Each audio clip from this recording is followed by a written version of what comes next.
Okay, it's part two of the news roundup. Let's get into it. Start off with this. The UK Foreign Office on Sunday warned UK citizens of a growing threat of terrorist attacks in Sweden and noted that such attacks could happen in places that are frequently visited by foreigners. Now, I have planned to do a longer video about Sweden for ages, but I just haven't had time.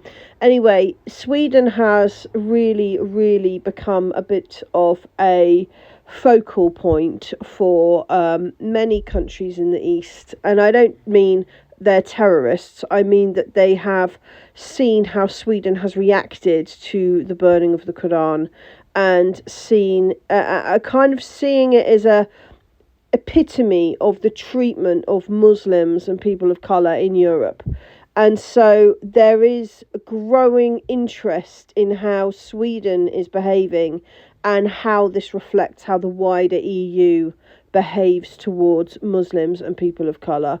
So what we're seeing here is, what we do anytime there's something like this, you have these incidents that actually become indicative of a much wider problem. And there is a wider problem with the hatred of Muslims, with the way that Muslims are portrayed in our culture and the way that Muslims are treated.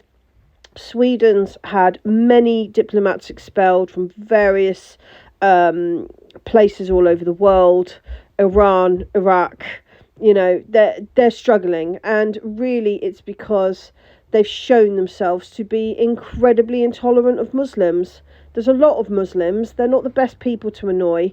And I think that this will continue, and I have no doubt that there will be repercussions ongoing, not just for Sweden, but for the whole of the EU. And we should all kind of really be aware of that, because it makes us look really poor as human beings to be so disrespectful to another culture and what they deem as respectful, because that's what it comes down to. It doesn't matter what we deem as respectful. Oh, it's just a book. It matters what that culture deems as respectful, and that has been ignored by Sweden, which is bizarre because Sweden is a small country. It could do with decent relationships with various people. It's not like it can really sum up any sort of support to defend it if it's under attack because of these issues. It's not even part of NATO. So to have behaved in this way, I just feel the way the government have dealt with this, the way the police have dealt with this, it's done nothing for the people of Sweden, actually. And that's what it comes down to. Sputnik did a massive research article about what the US imports from Ukraine. Pig iron and seamless iron tubes. Pipe ranks top US imports from Ukraine by value, followed by fruit juices and seed oils. Now, this is where the war in Ukraine is going to force the American economy to inflation to spike, because they're not going to be able to get these things in, and neither are the rest of us. That's the reality. In 2022 alone, Ukraine exported over 264 million in iron and steel. And yes, sunflower seed, safflower and cotton seed to the US were appraised at nearly 60 million, while the exports of fruit and vegetable juices were estimated at around 71 million. I mean, that's a lot for the US to lose. That's a lot of industry, as in manufacturing of food, and it's also a lot of stuff that people will be used to just having around, as it is for Europe. And this is, I think, very quickly going to start affecting the USA as it is affecting Europe. And I wonder what changes that will make to how people view this war that Biden is waging in the Ukraine. France has completed the military training of 6,000 Ukrainian soldiers so far this year, which was its goal for 2023. How nice for you, France. Now maybe you can get on with training some soldiers to go and blow up Africa, as that's what you seem dead set on doing. Go the French. Poland expects the United States to supply Apache attack helicopters, which in combination with Abrams tanks will strengthen the defence on the border with Belarus. And these were comments made by the Ministry of Defence of Poland. Now, I wonder if the Americans are aware of that. or if this is yet another example of a conversation that should be had in private that we are having for some reason pushed onto us in our daily lives on the news, because it seems to be like public pressure is how people are asking for weapons from each other these days, aka Zelensky, rather than this being stuff that perhaps you should know about.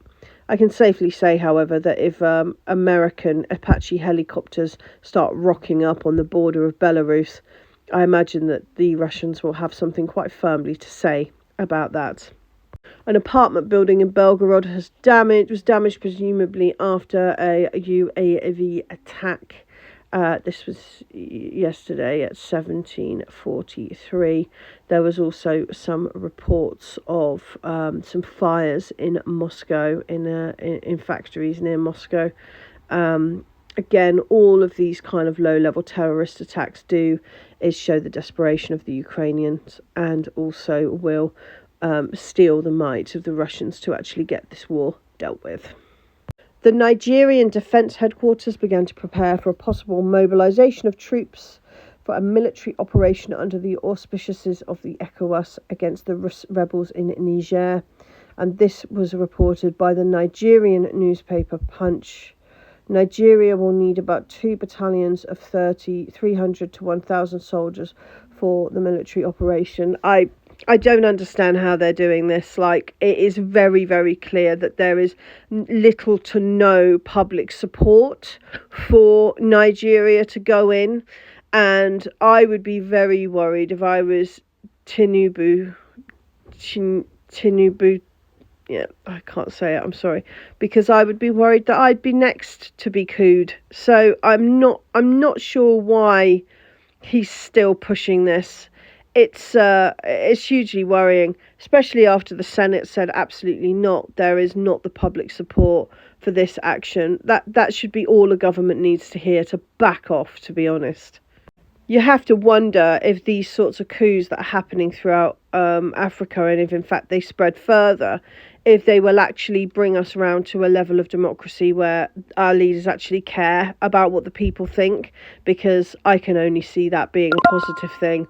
Right now it seems to be there's no fear of the population, and therefore there is no need to fulfil democracy properly.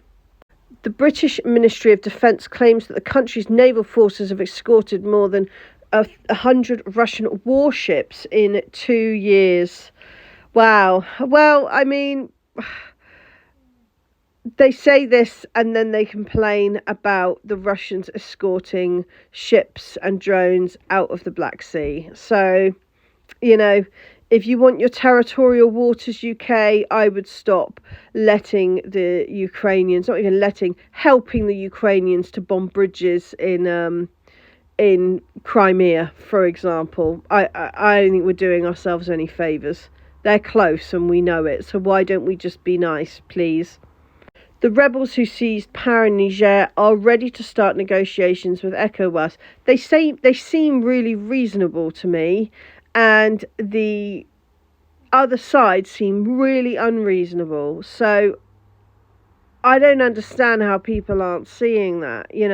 They're sending Victoria Nuland in. Suddenly there's loads of stuff going down. There's terrorists released from prison. There's attacks on the National Guard. It's all going down, when actually perhaps the best thing to do would be to just chat to these guys and find out what it is that they need and want, and then, I don't know, maybe help them get it.